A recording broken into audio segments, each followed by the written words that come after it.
We all have a story to tell. Commonly, it's linked to the music that we grew up on and back in the day. I know back in my day, my favorite songs, I would share. It wasn't just in some playlist or some digital file. No, it was via the jukebox. I wanted the entire room to hear the kind of music that I love to listen to, and it was through this shiny chrome and silver jukebox. And I'm out to recapture that spirit. My name's Phil Yale. This is Mystery Pack Jukebox, where I'm looking to stock a community jukebox, one episode, one mystery pack, one guest, one memorable song at a time. And our guest curator for this episode, from somewhere, I'm guessing near Cuyahoga Falls, Ohio, it's Viking. Vic, welcome. Hey, hi, Phil. Happy to be here.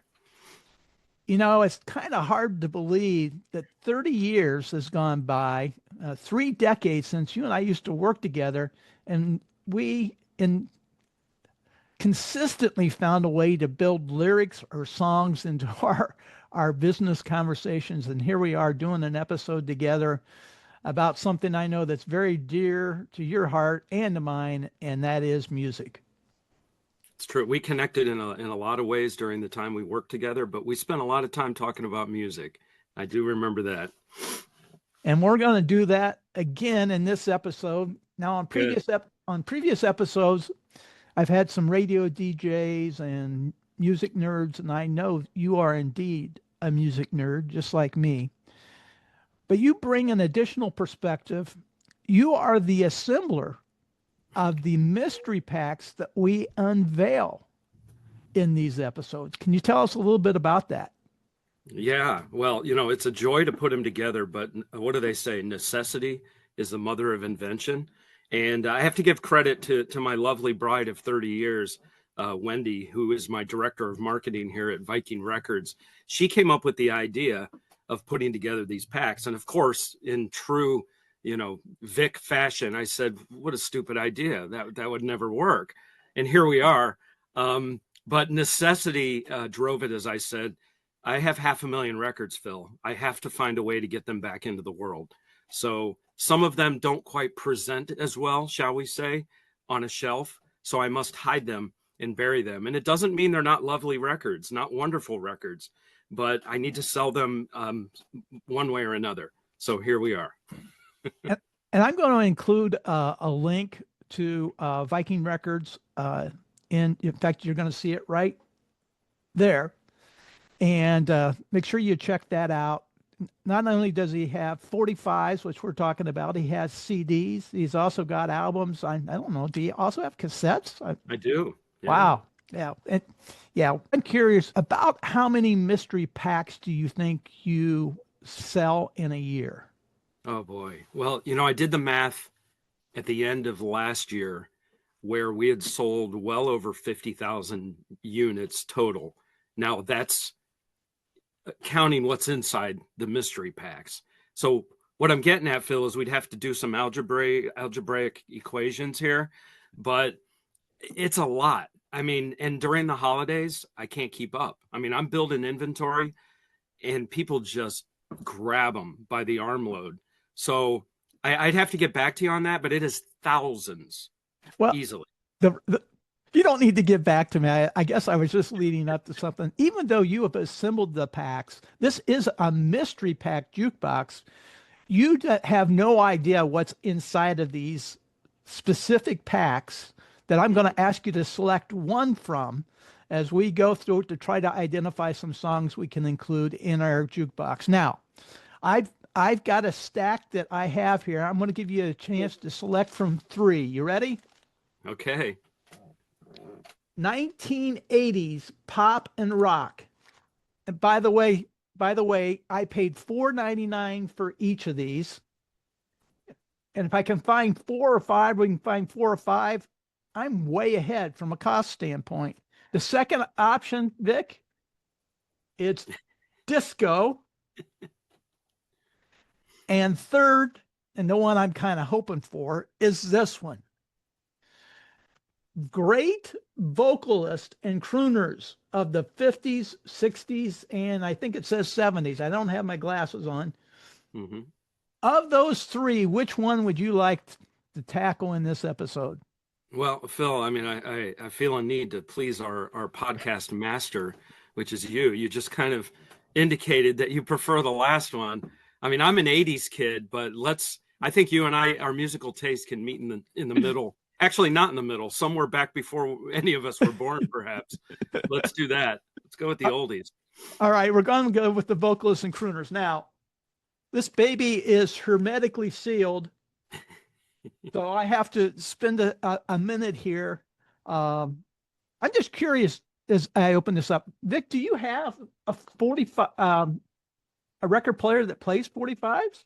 Absolutely. And in fact, if I may, my earliest music memories, I mean, there's a lot of them. I was raised in a very musical household, mostly as listeners. We had a piano, so there was a little music making, but it was music listening, like my life is today. From, I listened to a whole Led Zeppelin album this morning before this podcast, and I'll listen to 5 more albums the rest of the day, or 10 or 20, who knows?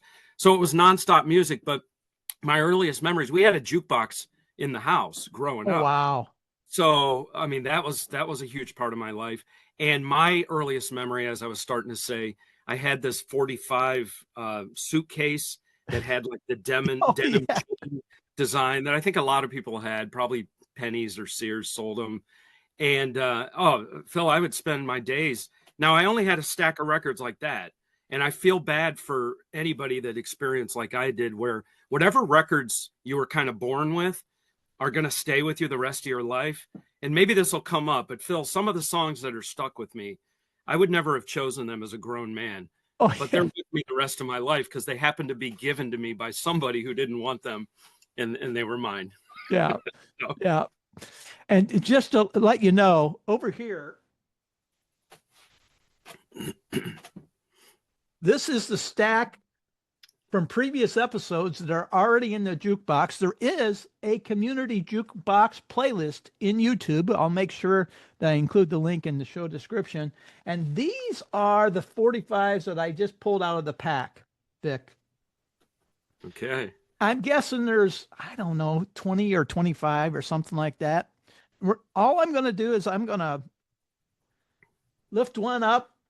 I'll give you the name of the artist and the song, and we're looking for yays. I started off calling it Jukebox Heroes and Zeros, but then I thought, my gosh, if anybody could get a song, record it, it's not a zero. That's quite an accomplishment. So we're going with yays and nays, looking for just some quirky hit songs that should be in our jukebox. The first one is stumped. We might get stumped, Phil. These are some oldies. Now, obscure ones. I'm glad you brought that up, because unlike Tripping Up, where Trip Rogers only goes off the top of his head, we can look up information on the fly. We are allowed to do that. Okay, good. And to clarify, there are 25 records in each set of 45s. Okay. There's no variance. There we go. Here we go. The record label is Chancellor. The name of the artist is Fabian. About This Thing Called Love on one side, and on the other side it is String Along. Love it. I'm not familiar at all with that. Are you? No, I don't know that specific song, but I mean, are we supposed to chat? Can we talk about Fabian for a minute here? If you know anything about Fabian, yeah. I mean, Fabian was it for, 5 minutes or 2 years or whatever.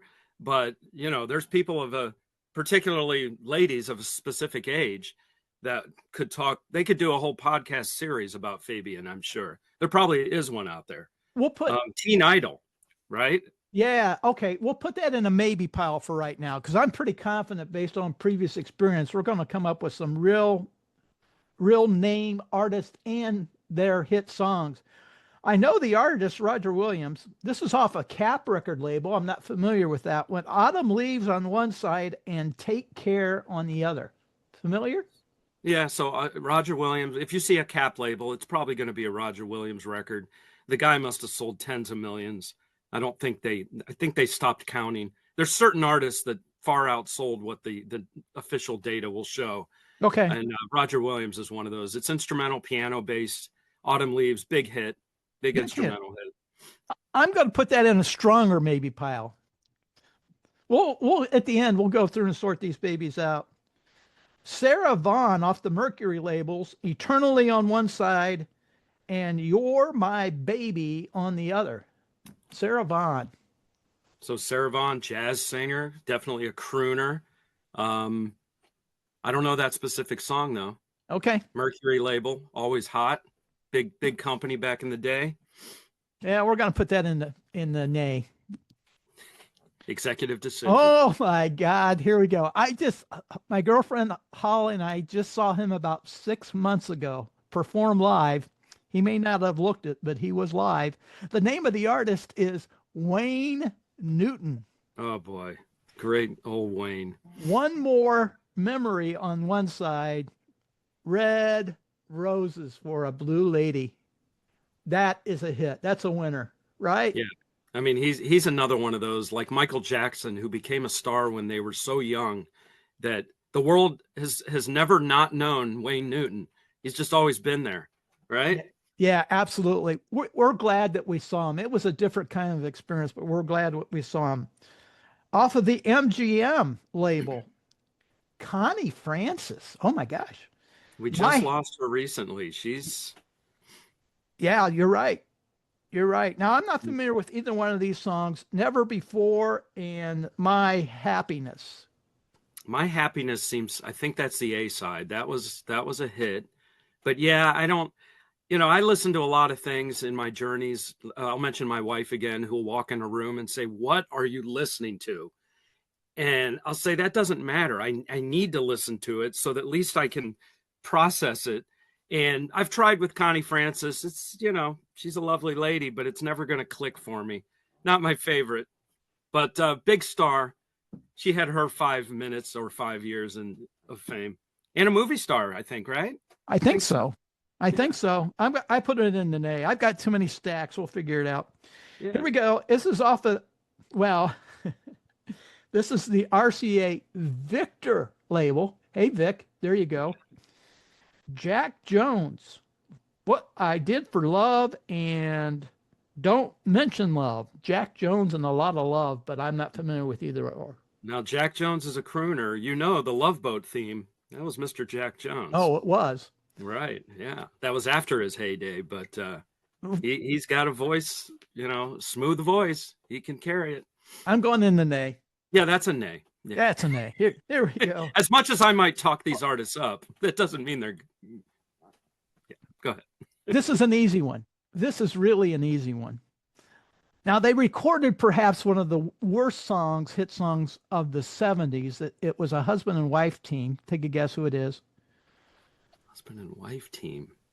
I mean, there's a lot, but go on. Go ahead. They had a TV show for a while. Oh, Sonny and Cher. There was another one. Who are you thinking of? The song that I consider one of the worst ones of the 70s was called Muskrat Love. Oh. The artist, Captain and Tennille. Yeah, okay. See, I'd blocked them out. Now you brought them back into my brain. Gentle Stranger is the B side. The A side, it's a winner. Love Will Keep Us Together. Now, is that a Neil Sedaka song? Check the songwriting underneath that. It is very good. Yeah. Neil Sedaka and Howard Greenfield. So I'm a big Neil Sedaka fan, and everybody should be. If you're not, you just haven't dove into the catalog. That guy's got some bangers. And there you go. I mean, that's a lovely composition. Maybe not faithfully executed, but it was a big hit. What can we say? It's a yay. All right, we're going to keep right on rolling here. Oh my gosh. Now this is I don't want to say my girlfriend's favorite artist, but one of her favorite artists. One of my favorite vocalists is Karen Carpenter. Yeah. It's the Carpenters. On the B side, I'm caught between Goodbye and I Love You. Never heard of that one, but I've heard of this one. There's a Kind of Hush all over the world. The Carpenters. I mean, the Carpenters are just, you got to love to hate them, but you hate to love them too. I mean, it's just so much talent, and she's amazing vocalist. Perfect. Good stuff. Can't go wrong with that. If there was a Mount Rushmore for female vocalists of the 70s, she would clearly be on there. Vic, this is a gold edition of the mystery packs. And this wasn't planned because you had no idea. I bought this unbeknownst to you what I bought, right? This is off of ABC Records. The name of the artist is Jim Croce. Mm-hmm. A good time man like me ain't got no business singing the blues. That may be the longest title I've come across in a long time. But the A-side is Bad Bad, Leroy Brown. Another banger. I mean, what a great song. We lost him too soon, right? In the middle of his heyday. And Leroy Brown was bad. He needed to be called out. Oh, he was. What a great set of lyrics in that one. Meaner than a junkyard dog. Oh, another name artist. This is off the Parrot record label. Mm-hmm. On the A or B side, it's When There's No You. On the A side, Strangers Step Into My World. I'm not familiar with either or, and it's Engelbert Humperdinck. Know the artist, but I'm not familiar with either one of these tracks. Are you? I mean, he cranked out so many songs, I mean, wasn't he the one, or was it Tom Jones? They're similar in many ways, where can we work a little blue, as they say here? But, they would throw their panties on stage when this guy sang. And, so he had to just keep cranking out the songs because you had to have some material to tour on. That's what the life was about there for Engelbert. And what a great name. And spoiler alert, there is no truth to the rumor that there are now females throwing their panties at our screen as they watch us. Just we make sure that's I don't know. I doubt that. Hey, fun fact, Engelbert Humperdinck's not his real name, His real name is Phil Yale. Yeah, but he changed it, unlike you. Come on. That was good. Hey, this is another crooner off the RCA Victor record label. My Casa, Su Casa. Mm-hmm. Round and Round, it's Perry Como.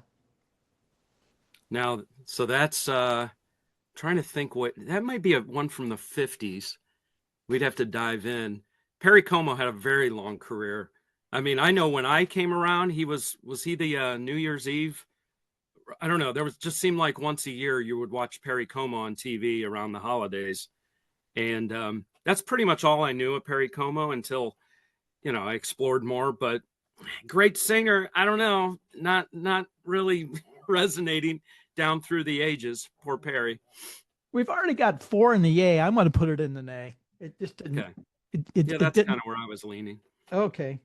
Nat King Cole. Ooh, boy. Yeah. I'm going to laugh you right out of my life. This is off the Capitol Records and Toyland. Again, I know the artist. I'm not familiar with either one of the tracks, though. Yeah, I'm stumped on those. All right. He's another one. He just released so much. It's hard to keep up with Nat King Cole. And he had his Nat King Cole trio, his jazz instrumental music. He just did so much. And he had that hit song that they put together with his daughter, right? Unforgettable. There we go. Yeah. I forgot the name of the title, but it was Unforgettable. This is also off of Capitol Records. A group I'm familiar with the name. I don't know if I can name a single song. Maybe it's one of them. Please Remember is side something, and the other one is I'll Be Seeing You. It's the 4 Freshmen. So I have trouble sometimes keeping track of all the 4s. Right, there's so many of them. But are the 4 Freshmen? Are they the ones that did Greenfields? Because that's a wonderful song. I don't know. I'm stumped here. Okay. I'm sure people are listening to this going, Vic, come on, you're supposed to know these things. That's exactly right. And put it in the comments. Please put it in the comments. Here we go. I'm going to put it in the nay just because it did, we've already got 4 or 5. 4. Well, you talked about the 4. We got another 4. This is off a Decca record label. We have Dream and It Shall Come to Pass. It's the 4 Aces. 4 Aces. Okay. So I can't remember the guy's name, but for a long time it became so-and-so and the 4 Aces. And that guy toured, into the 90s, I think. I mean, And, you know, I mean, we can go on a lot of tangents with this, but that's an example of where you can have a lifelong career in music, man. If you just one hit song, right? You can milk that forever. Four Aces had many hit songs, and that was probably a 60, 70-year career and I wouldn't be surprised if somebody's still out there touring under that name. I don't know much about him, though. Was the individual's name Al Alberts by chance? Yes. You'll see a lot of later albums, especially, maybe not 45s, Al Alberts and the Four Aces. Yeah. You know. Yeah. Well, Holly and I have seen the Happy Together tour a couple of times. And to your point, the Cowsills come out and do 3 songs. They've been doing them for 60 years, right? Yeah. I love the Cowsills. Here we go. RCA Victor again. Well, we must be going in the wrong direction. We went from 4 to 4 to now we're at 3. The Three Sons. Don't Take Your Love From Me and Under Paris Skies. So the Three Sons is another one of those. I'll put together gift packs of LPs called Cheesecake, and maybe some of our listeners have picked those up. Are you familiar, Phil, with what a cheesecake gift set would be? No. So Cheesecake it wasn't so much about the music, it was about the cover. And usually it was a very lovely lady, very provocatively dressed or undressed. And that's what would sell the music. So that brings me back to the Three Sons. They have some of the best or the most Cheesecake records. And that should tell you a lot about the music. As we agreed early on, all of these artists are lovely and had wonderful careers and deserve their music deserves to stay alive forever. However, the Three Sons is about as schmaltzy, instrumental, easy listening music as you can get. And that's what we're dealing with the Three Sons. So that's a nay on that one. It was already in the nay pile, but I got to tell you, I got an idea for another episode for you and I, Vic. This is in my top 10 series. How about you and I collaborate on top 10 album covers of all time? That sounds great. And if I could embarrass ourselves, I mean, it's funny that this was within reach, but there's your number one right there. Whipped Cream and Other Delights by Herb Alpert. A cheesecake cover if there ever was one. We'll just put that back before we offend everyone's sensibilities. Although if you go to my store, that album cover is prominently displayed everywhere. I was thinking of the one by Rolling Stone, Sticky Fingers. That one's great too. I mean, I came across one of those last night, and that's the one with the zipper, right? Why am I drawing a blank? Yeah. So somebody had actually removed the zipper, which I'm not sure. Maybe it just tore off. It was very off-putting. And by the way, that one will be going into a gift set because I'm not going to put it on the shelf without a zipper. So, and the vinyl's in perfect condition. Somebody's going to get a treat, you know, for a very cheap price, get a nice copy of Sticky Fingers, just no zipper. Back to our 45s here, as we're trying to identify some to put in the jukebox. I think we've got 4 so far. This is Crooners in vocals from the 50s and 60s and 70s. And one of those is a repeat for us, that Nat King Cole, Pretend and Don't Let Your Eyes Go Shopping. Okay. Again, I don't know it.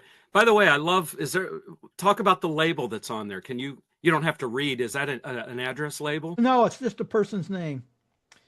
Okay. So I just love to point that out because, you know, back in the day, and I think, you know, the kids, meaning anybody under the age of probably 45 may not know what we're talking about, but you would bring your 45s over to a party or your friends' houses, right? And you'd all lay them out and you'd play records. And at the end of the night, you had to gather up your records to take them home. So everybody wrote their name or put an address label. And I hear that a lot. Like, why all these old records, you know, couldn't people remember what was there? Why are they writing on record? Well, you had to. Necessity, right? That, as we said early on in the episode, that drives everything. So that's common. And I wanted to point that out. And you'll get some collectors that are like, oh, this is such a rare record. How do I get that label off?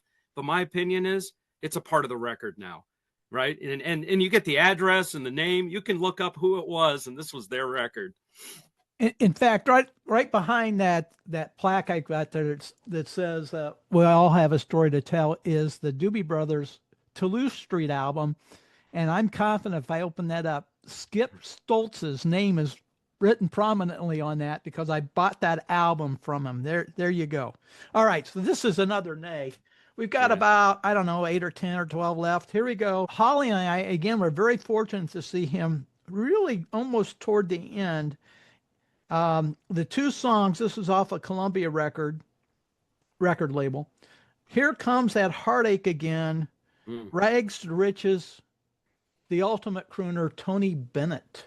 Yeah. I mean, another long career, right? 75 years. I don't know. How long was he famous? I mean, forever. Well, yeah, 7 decades, because he was well into his 90s and he was still performing. But I'm not familiar with either one of those tracks. Are you? No, I mean, again, that's another one where, you could dive deep into the Tony Bennett catalog and still only scratch the surface. The guy was so prolific. And I think he was on Columbia Records probably every minute of his career. So you got to hand it to Columbia for not dropping Tony Bennett and saying, you're not shifting enough units, Tony. We got to drop you. This, we all have our favorite music, and, I used the phrase curator early on in this conversation. It's interesting. On that label is the number 6. Yeah. On this one, it's number 5. And on the next one, it's number 4. So it's obviously, this came from someone's collection, I'm guessing. Yeah. The name of the artist is Eddie Fisher, Outside of Heaven and Lady of Spain. So Eddie Fisher, he's kind of a periphery, I think, wasn't he a periphery Rat Pack guy? But anyway, most importantly, who is his famous daughter, Phil? Oh, Carrie Fisher? Yeah, No. Princess Leia. Really? That's Princess Leia's dad, I Eddie didn't- Fisher. And I'll tell you, he's a great vocalist. He's got a few songs. I can't remember which ones, but I dive into everything, and it's like, wow, he's just great. There's a reason why even the most unpopular famous people, which is kind of an oxymoron, are famous for a reason. And Eddie is one of those that justified his fame. Just a great singer, great singer. Hey, back to the labels, the 4, 5, 6. Maybe our young listeners don't know what that means as well. And you're right, it came from the same collection. But these would be, and down at the store, we sell those vintage 45 record cases. They would hold a 75 or so and got a little handle. The aforementioned, take them to your friend's party. That's how you would carry them around. Well, they would sell card catalog set kind of things that would be numbered. And then you would have a little piece of paper in there as an index where you would write in record 4 is this record. So everybody kept them neatly organized.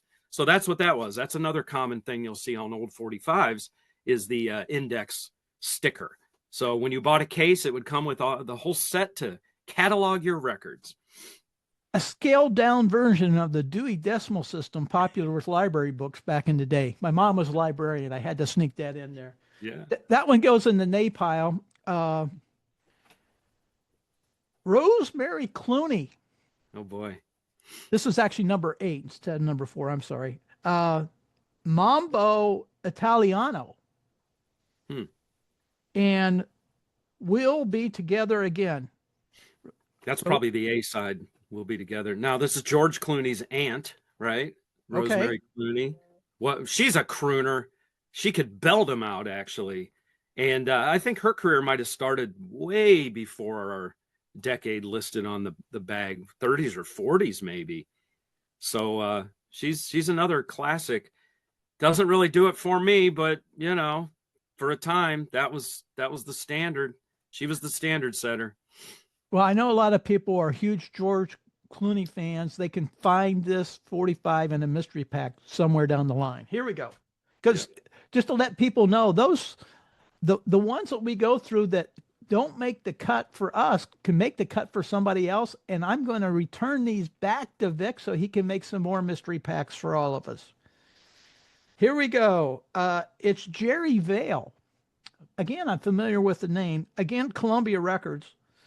You Don't Know Me and Enchanted. So he had so many. He was an Italian singer. I don't know if he was born in Italy or what, but a lot of his albums were all Italian themed. Jerry Vale belts out Italian classic. Jerry Vale sings more Italian hits. Jerry Vale, Italy, Viva Italia, stuff like that.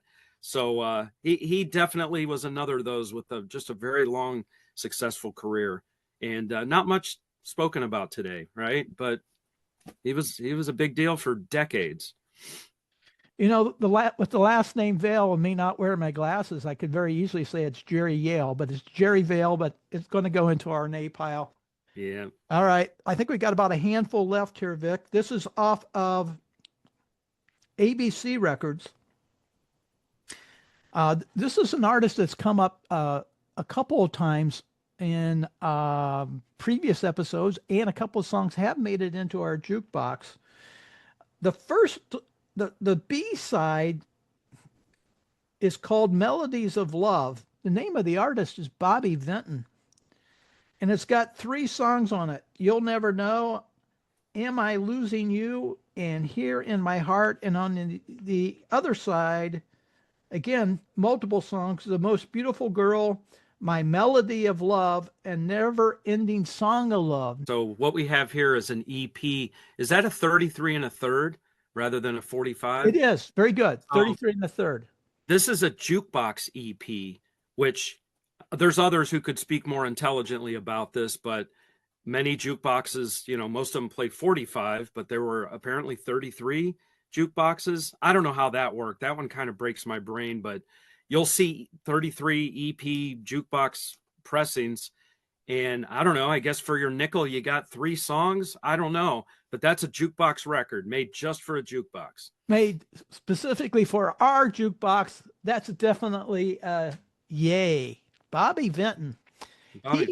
He made the list with Beer Barrel Polka, by the way. Yeah, he did a lot of real polka sounding songs, especially later in his career, for sure. You brought up this name before.